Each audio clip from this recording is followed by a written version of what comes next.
There is a verse that men quote when their life is stuck. They quote it when ambition makes them uncomfortable. They quote it when they don't want to explain why nothing has changed. They quote it when discipline is required, and they'd rather spiritualize delay. And that verse, more than almost any other, has quietly kept men poor. Not because the verse is wrong, but because it is misquoted, misunderstood, and misused. And when Scripture is misused, it doesn't liberate. It locks you in place. The pattern you've seen, but never named. Watch what happens when a man talks about money. The moment wealth is mentioned, someone quotes the verse.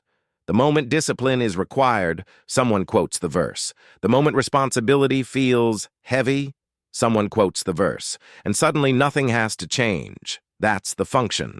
Not wisdom, not humility, stagnation. Why this verse is so comfortable for struggling men. The verse feels holy. It feels safe. It feels like moral cover. It allows a man to say, I'm not lazy, I'm spiritual. I'm not undisciplined, I'm content. I'm not afraid, I'm humble. And once that story is told often enough, movement stops. Because growth threatens identity. The difference between quoting Scripture and obeying it. Most men quote Scripture emotionally. Scripture was written to be executed, not admired. You don't quote instructions, you follow them. But when men don't understand context, they turn warnings into prohibitions. And that is exactly what happens with this verse. What the verse actually warns against the verse was never written to condemn money. Money is neutral. All Scripture treats it that way everywhere else. The warning is not about possession. It's about attachment. And attachment only dominates men who lack control. You don't obsess over what you govern. You obsess over what governs you. That's the difference. Why poor men? Hear this verse. Differently than wealthy men. To a poor man, the verse sounds like, don't want more. To a wealthy man, the verse sounds like, don't let this replace your identity. Same words, different interpretations, different outcomes. And Scripture does not correct that difference. It assumes maturity. The psychological trap. Hidden in misquotation. When men misquote this verse, they internalize a dangerous idea. That desire is corrupt, but desire is fuel. Now, without desire, no discipline, no vision, no endurance, no mastery. Scripture never condemns desire, it condemns misdirection. Why this verse is used to kill ambition. Ambition makes systems nervous. Ambitious men ask questions. They seek leverage. They challenge comfort. So the verse is repurposed, not as instruction, but as a leash. And men accept it because it sounds righteous. The unspoken agreement that keeps men broke. Here's the unspoken deal. You don't grow. You don't disrupt. You don't build. And in return, you get moral superiority. That's the exchange, and Scripture never offered it. What Scripture actually rewards, Scripture rewards. Stewardship, diligence, wisdom, expansion. Every man praised for righteousness in Scripture also managed resources competently. None were praised for stagnation. None. Why misquoting this verse freezes men. Misquotation turns a warning into an identity, and once identity is fixed, behavior follows. I'm not meant for wealth. I'm not built for responsibility. I'm safer without pressure. That's not humility. That's fear wearing Scripture. The lie that sounds like wisdom. Here is the lie. If I stay small, I stay safe. Scripture says the opposite. Growth is expected. Increase is normal. Multiplication is assumed. Only misuse turns it into danger. The question. Every man must answer. Ask yourself honestly, has this verse challenged me to grow or comforted me while I stayed the same? Because Scripture never exists to protect stagnation. The verse that men misquote was never designed to stop movement. It was designed to warn men who had already moved far enough to be in danger. That distinction matters more than people realize, because Scripture does not issue warnings randomly. Warnings are given only when there is something to lose. You don't warn a man without leverage. You warn a man who has it. The audience was never the struggling man. This verse was not written to a man fighting for survival. It was written to men who were approaching excess, influence, and power. That's how Scripture works. You don't warn a hungry man about loving food too much. You warn the man with storehouses. Yet what religion did was flip the audience. It took a warning meant for men with resources and applied it to men without any. The result? Fear where hunger should have been. Restraint where discipline had not yet been built. And guilt where courage was required. Why wealthy men?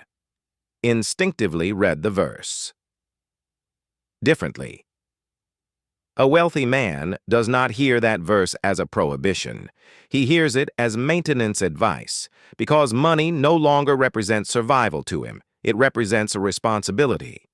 Once money becomes predictable, it loses emotional power. It stops being identity. It becomes infrastructure. That's why wealthy men don't quote the verse emotionally. They rarely quote it at all. They already live beyond the stage where it controls them.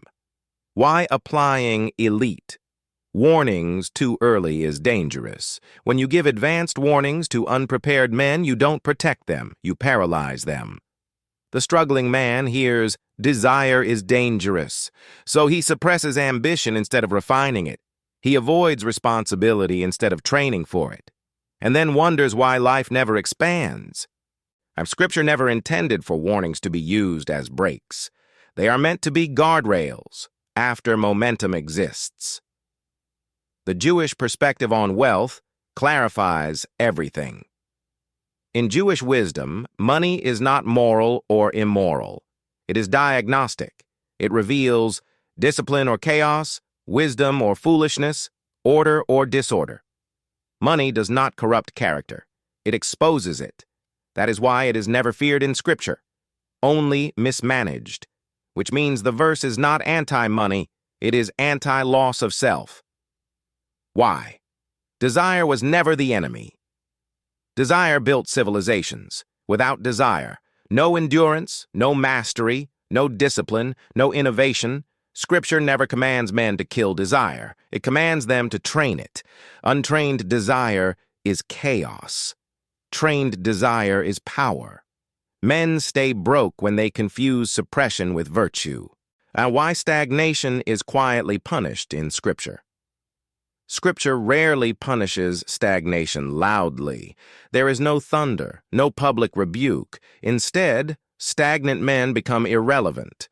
They lose influence, they lose authority, they lose voice, not because they were evil, but because they refused growth. Scripture assumes increase. Refusal to grow is treated as refusal to participate. Fear's favorite disguise, humility. Fear rarely admits its name. It prefers holy language. I don't need much. I'm content. I don't want to be greedy. Sometimes that's wisdom. Often it's fear protecting comfort. True humility says, I can be trusted with more. Scripture rewards trustworthiness, not withdrawal. How this verse gets turned into a chain. Once a man internalizes the misquote, it becomes identity. I'm not meant for wealth. I'm safer without responsibility. I don't want the pressure. That identity is passed down. Sons inherit limitation disguised as righteousness. Ambition becomes suspect. Excellence becomes threatening. That is how one misquoted verse creates generational poverty. What the verse actually says when read correctly. The verse does not say, do not build. It says, do not bow. It warns against replacement, not expansion. Build without worship. Grow without obsession. Increase without identity collapse. That is the instruction. when the verse finally stops controlling you.